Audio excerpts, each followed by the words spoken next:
بسم اللہ الرحمن الرحیم۔ السلام علیکم دوستو۔ مائیکل جیکسن نے امریکہ اور یورپ کے 55 چوٹی کے پلاسٹک سرجنز کی خدمات حاصل کی، یہاں تک کہ 1987 تک مائیکل جیکسن کی ساری شکل و صورت، جلد، نقوش اور حرکات و سکنایت بدل گئی۔ سیاہ فام مائیکل جیکسن کی جگہ گورا، چٹا اور نسوانی نقوش کا مالک ایک خوبصورت مائیکل جیکسن دنیا کے سامنے آ گیا۔ اس نے 1987 میں بیڈ کے نام سے اپنی تیسری البم جاری کی۔ یہ گورے مائیکل جیکسن کی پہلی البم تھی۔ یہ البم بھی کامیاب ہوئی اور اس کی 3 کروڑ کاپیاں فروخت ہوئیں۔ اس البم کے بعد اس نے اپنا پہلا سولو ٹور شروع کیا۔ وہ ملکوں شہر شہر گیا، موسیقی کے شو گیا اور ان شوز سے کروڑوں ڈالر کمائے۔ یوں اس نے اپنی سیاہ رنگت کو بھی شکست دے دی۔ اس کے بعد ماضی کی باری آئی۔ مائیکل جیکسن نے اپنے ماضی سے بھاگنا شروع کر دیا۔ اس نے اپنے خاندان سے قطع تعلق کر لیا۔ اس نے اپنے ڈریسز تبدیل کر لیے۔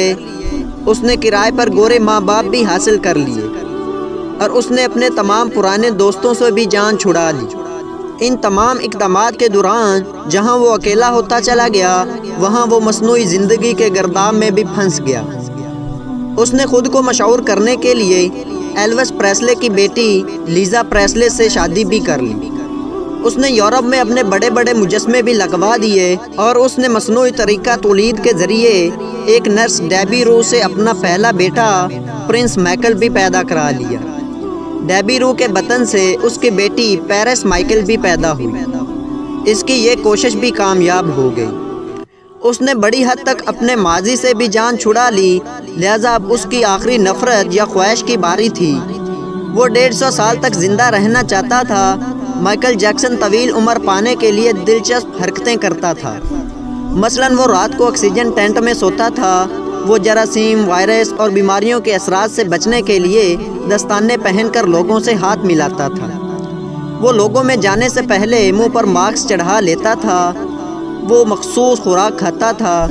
اس نے مستقبل طور پر 12 ڈاکٹر ملازم رکھے ہوئے تھے۔ یہ ڈاکٹر روزانہ اس کے جسم کے ایک ایک حصے کا معائنہ کرتے۔ اس کی خوراک کا روزانہ لیبارٹری ٹیسٹ بھی ہوتا تھا اور اس کا سٹاف اسے روزانہ ورزش بھی کراتا تھا۔ اس نے اپنے لیے فالتو پھیپھڑوں، گردوں، آنکھوں، دل اور جگر کا بندوبست بھی کر رکھا تھا۔ یہ ڈونر تھے جن کے تمام اخراجات وہ اٹھا رہا تھا اور ان ڈونر نے باوقت ضرورت اپنے اعضاء 4 اسے عطیہ کر دینا تھے۔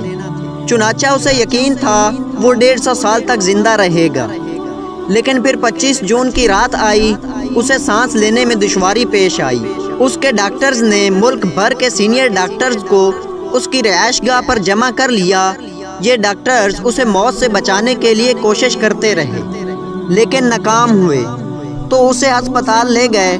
وہ شخص جس نے 150 سال کی منصوبہ بندی کر رکھی تھی، جو ننگے پاؤں زمین پر نہیں چلتا تھا، جو کسی سے ہاتھ ملانے سے پہلے دستانے چڑھا لیتا تھا، جس کے گھر میں روزانہ جراثیم کش ادویات چھڑکی جاتی تھی اور جس نے 25 برس تک کوئی ایسی چیز نہیں کھائی تھی جس سے ڈاکٹروں نے اسے منع کیا تھا، وہ شخص 50 سال کی عمر میں صرف 30 منٹ میں انتقال کر گیا۔ اس کی روح چٹکی کے دورانیہ میں جسم سے پرواز کر گئی۔ مائیکل جیکسن کے انتقال کی خبر گوگل پر 10 منٹ میں 8 لاکھ لوگوں نے پڑھی۔ یہ گوگل کی تاریخ کا ریکارڈ تھا اور اس ہیوی ٹریفک کی وجہ سے گوگل کا سسٹم بیٹھ گیا اور کمپنی کو 25 منٹ تک اپنے صارفین سے معذرت کرنی پڑی۔ مائیکل جیکسن کا پوسٹ مارٹم ہوا تو پتہ چلا احتیاط کی وجہ سے اس کا جسم ڈھانچہ بن چکا تھا۔ وہ سر سے گنجا تھا، اس کی پسلیاں ٹوٹی ہوئی تھیں، اس کے کولے، کندھے، پسلیاں اور ٹانگوں پر سوئیوں کے بے تحاشا نشان تھے۔ وہ پلاسٹک سرجری کی وجہ سے پین کلرز کا محتاج ہو چکا تھا، چنانچہ وہ روزانہ درجنوں انجیکشن لگواتا تھا، لیکن یہ انجیکشنز، یہ احتیاط، یہ ڈاکٹرز بھی اسے موت سے نہیں بچا سکے۔ وہ ایک دن چپ چاپ اس جہاں شفٹ ہو گیا جس میں ہر زندہ شخص نے پہنچنا ہے، اور یوں اس کی آخری خواہش پوری نہ ہو سکی۔ مائیکل جیکسن کی موت ایک اعلان ہے۔ انسان پوری دنیا کو فتح کر سکتا ہے لیکن وہ اپنے مقدر کو شکست نہیں دے سکتا۔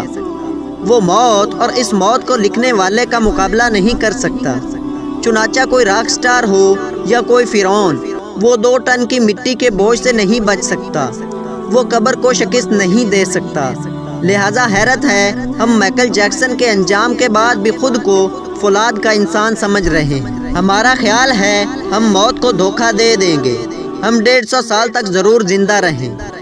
تو میرے بھائیو دوستو، ہمیں مائیکل جیکسن کی زندگی سے یہ سبق ملتا ہے کہ ہمیں موت کو ہر وقت یاد کرنا چاہیے اور موت کی تیاری کرنی چاہیے۔ ہمیں موت کسی بھی وقت آ سکتی ہے، ہر جاندار نے موت کا ذائقہ چکھنا ہے۔ کل نفس ذائقۃ الموت۔ اگر آپ اس چینل پر نئے ہیں تو چینل کو سبسکرائب کر دیں تاکہ ہر نئی آنے والی ویڈیو سب سے پہلے آپ تک پہنچ سکے۔